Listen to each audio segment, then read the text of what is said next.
Hello. यह video प्राचीन भारतीय इतिहास से संबंधित है।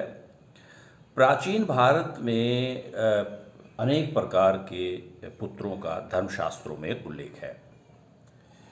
धर्मशास्त्रों में विभिन्न प्रकार के जो पुत्रों का उल्लेख है, उनकी संख्या, उनका स्वरूप, नाम इत्यादि को लेकर धर्मशास्त्र के जो विशेषज्ञ थे या जो शास्त्रकार थे, उनमें मतभेद है। लेकिन कुल मिलाकर प्राचीन भारत में हमको जो पुत्रों की संख्या मिलती है वो 12 है। ये 12 पुत्र कौन से थे, इनके विषय में क्या है इन्फॉर्मेशन, उसी से संबंधित ये वीडियो है। 12 पुत्रों में सबसे पहला जो औरस पुत्र, जिसको सबसे अच्छा पुत्र माना जाता था, और इस पुत्र का जो जन्म होता था, समान वर्ण वाली जो पत्नी होती है उससे उत्पन्न होता था। यानी कि जो पुत्र विवाह संस्कार से युक्त समान वर्ण वाली पत्नी के से उत्पन्न हो, उसे औरस पुत्र कहा जाता था। यदि हम आप स्तंभ और बौधायन जैसे धर्म सूत्रकारों का क्या कहते हैं संदर्भ लें, तो सवर्ण पत्नी से होना इसमें आवश्यक था। यानी कि सवर्ण, यानी कि जिस वर्ण का उसका पति है, उसी वर्ण की वो पत्नी होती थी, इसका मतलब है। लेकिन कुछ जो शास्त्रकार हैं, जैसे विज्ञानेश्वर हैं, अपार्क थे, उनका ये मानना था कि ब्राह्मण का क्षत्रिय, वैश्य आदि स्त्रियों से जो अनुलोम विवाह के द्वारा उत्पन्न जो पुत्र था, उसको भी औरस मानते थे। कहने का मतलब ये है कि विवाह संस्कार से युक्त समान पत्नी या क्षत्रिय वैश्य से उत्पन्न, जो वैश्य स्त्रियों से उत्पन्न जो पुत्र होता था, उसको औरस पुत्र माना जाता था और ये सर्वश्रेष्ठ पुत्र माना जाता था। क्षेत्रज जो है, अच्छा, इसके बारे में, औरस के बारे में कहा, मनु ने सभी जो पुत्र हैं, जो अनेक प्रकार के पुत्र हैं, उसमें सबसे अच्छा जो है इसी को माना है, और पिता की संपत्ति का वास्तविक अधिकारी मनु ने औरस को ही माना है। क्षेत्रज, जब पुत्र मरे हुए नपुंसक या रोगी पुरुष की स्त्री के द्वारा शास्त्र के अनुसार, शास्त्र की व्यवस्था के अनुसार नियुक्त अन्य पुरुष से उत्पन्न जो पुत्र होता था, उसको क्षेत्रज कहते थे। मनु के अनुसार क्षेत्रज वो पुत्र था जब कोई व्यक्ति मर जाता था या नपुंसक हो जाता था या रोगी होता था, तो उसकी पत्नी जो थी, जो उसकी जो पत्नी थी, जो है शास्त्र के अनुसार नियुक्त अन्य पुरुष से जो पुत्र उत्पन्न होता था, उसको क्षेत्रज कहते थे। अच्छा, तीसरा है दत्तक पुत्र। आपातकाल में कभी कभी जो है माता पिता अपने समान जातीय किसी मनुष्य के जल को संकल्प के द्वारा अपने पुत्र को दे देते थे, उसे दत्तक कहते थे। यानी कि आप एक बहुत ही विपरीत परिस्थिति आ गई, तो जब माता पिता अपने किसी समान जातीय पुरुष को अपने पुत्र को दे देते थे, तब उसको दत्तक पुत्र कह देते थे। चौथा है कृत्रिम।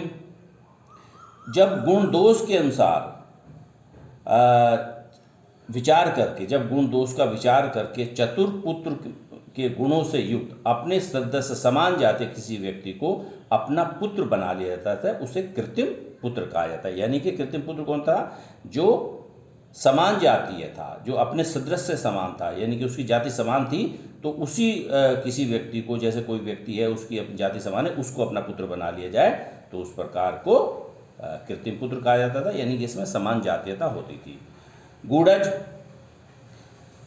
भी जो है ये पांचवा प्रकार का पुत्र था। यानी कि जब किसी परिवार के पुत्र के बारे में ये ज्ञान न हो कि ये किस पुत्र से, किस पुरुष से उत्पन्न है, तो यानी कि जिसकी उत्पत्ति जो है संदेहास्पद हो, तब उसको, ऐसे पुत्र को गूढ़ज कहा जाता था।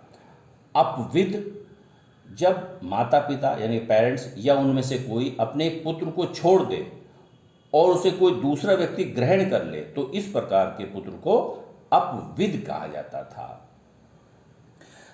सहोड़, सहोड़ बिना जाने अथवा जानकर भी जब गर्भवती कन्या से यानी कि उसका विवाह नहीं होता, यानी कि आप जान भी गए हैं या नहीं जान पाए हैं लेकिन वो कन्या गर्भवती है, तो ऐसी यानी कि विवाह संस्कार अभी पूर्ण नहीं हुआ है, ऐसी कन्या से उत्पन्न होने वाले पुत्र को सहोड़ कहते थे।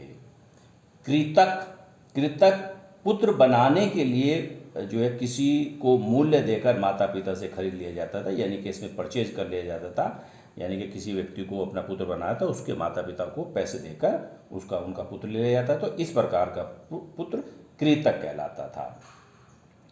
अच्छा, पुनर्भव, जब स्त्री द्वारा छोड़े गए या अथवा विधवा होने पर अपनी इच्छा से अन्य पुरुष की जो पत्नी बन जाती थी तो उससे जो पुत्र उत्पन्न होता था उसको पुनर्भव कहते थे। यानी कि जब कोई स्त्री को उसका पति छोड़ दे या वो विडो हो जाए तब वो अन्य किसी पुत्र की पत्नी हो, अन्य किसी पुरुष की जो पत्नी हो जाती तो उसके बाद जो पुत्र उत्पन्न होता है तो उसको पुनर्भव कहते थे। स्वयंदत्त, माता पिता से ही यानी कि कोई व्यक्ति जिसके माँ बाप नहीं है, अनाथ है या माता बिना कारण माता द्वारा छोड़ दिया गया है तो वो पुत्र स्वयं जाकर किसी का पुत्र बन जाता था, स्वयं चला जाता था किसी के यहाँ और कहा कि मुझको पुत्र के रूप में ग्रहण कर ले, तो इस प्रकार का जो पुत्र स्वयं दत्त कहलाता था।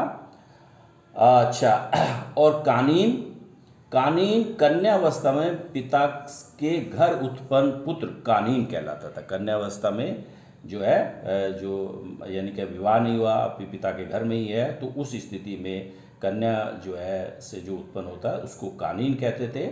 और उदाहरण के तौर पर अगर महाभारत में देखें तो व्यास और कर्ण ऐसे ही पुत्र थे। पार्श्व, पार्श्व भी एक प्रकार का पुत्र था। जब कोई ब्राह्मण कामवश किसी शूद्र स्त्री से जो है से संपर्क करे और उससे जो पुत्र उत्पन्न हो उसको पार्श्व पुत्र कहा गया है हमारे धर्मशास्त्रों में। ओके।